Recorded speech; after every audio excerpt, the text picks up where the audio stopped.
ఇగో గీడ బాబు గ్యాస్ సిలిండర్తో వంట నాగనతే మరోసారి చంద్రబాబు విచిత్ర వ్యాఖ్యలు. చంద్రబాబుకి అసలు ఏమైందో తెలియదు అప్పుడప్పుడు. ఇగో ఈడ నిన్న నేను కూడా చూసిన, నాకు కూడా విచిత్రం అనిపించింది. బాబు గ్యాస్ ఎక్కడ ఇక్కడ నేను సేవ్ చేసి పెట్టిన బా. గ్యాస్ సిలిండర్తో వంట చేయొచ్చని చేసింది నేనే చేశాను కంబైన్డ్ ఆంధ్రప్రదేశ్లో.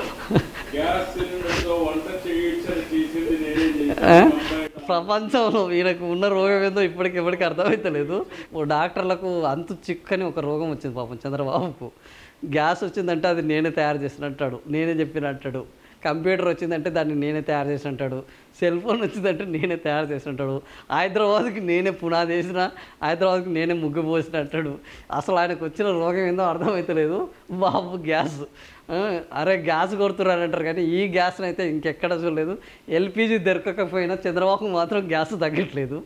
సో ఆ రకంగా ఉన్నది. గ్యాస్ సిలిండర్తో వంట నాగనతే అని ఎవడన్నా నవ్వుకుంటాడు అన్న సోయి లేకుండా ఈరోజు చంద్రబాబు నాయుడు చెప్తున్న మాటలు చూస్తుంటే అంత క్వాంటంను నేనే కనిపెట్టిన అంటాడు. బిల్ గేట్స్కు నేనే ఐడియా ఇచ్చిన అంటాడు. ఏది చెప్పినా రేపు ఇరాన్ చమురు ఎట్లా తయారు చేయాలో నేనే చెప్పిన అంటాడు. హార్మూజ్ జలసంధిని నేనే డిజైన్ చేసిన అంటాడు. ఎక్కడ పోయినా ఆ దానికి నేనే మూలం అంటాడు. పాపం ఈయనకు ఈ మూలము మనకేమో అదే మూలశంక రోగం అని అంటారు, అది ఒక రకమైనది. ఈయనకు మూల రోగం పట్టుకున్నది, అన్నిటికీ మూలం నేనే అనేది పెట్టుకున్నది. మరి దీనికి మందులు ఎట్లా ఇస్తారో పాపం ఆ ఇంట్లో ఎట్లా భరిస్తున్నారో, ఏపీ ఆ టీడీపీ క్యాబినెట్ ఎట్లా భరిస్తుందో, ఆయన చుట్టూ ఉండే సీఎంఓ అధికారులు నేను ఎట్లా భరిస్తున్నా, వాళ్ళు ఏం చెప్పినా దానికి నేను మూలం ఈయనే అంటాడు. మరి ఇది ఏందో లొల్లి.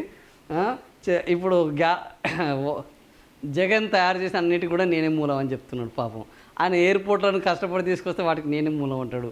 టిడ్కో ఇళ్లకు అన్ని నిధులు ఇస్తే అది దానికి నేనే మూలము అంటాడు. మొన్న అయితే అంతకుముందు ఎలక్షన్లలో అసలు నరేంద్ర మోడీ కంటే నరేంద్ర మోడీకి రాజకీయాలు నేర్పిందే నేను అన్నాడు.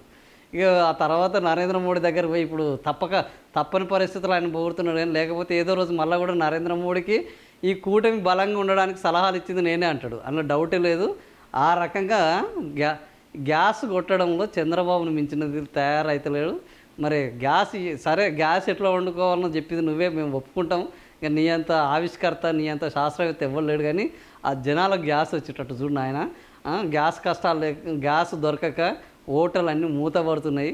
ఆ హోటల్ మీద ఆధారపడిన వాళ్ళు తిండి లేక నాన్న తిప్పలు పడుతున్నారు. నువ్వు ఆ గ్యాస్ను సృష్టించిన ఘనత సాధించినావు కదా, ఆ గ్యాస్ను కూడా సరఫరా చేసి ఆ ఘనత కూడా నువ్వే పొందు, జనాలకు ఉపయోగపడతావు.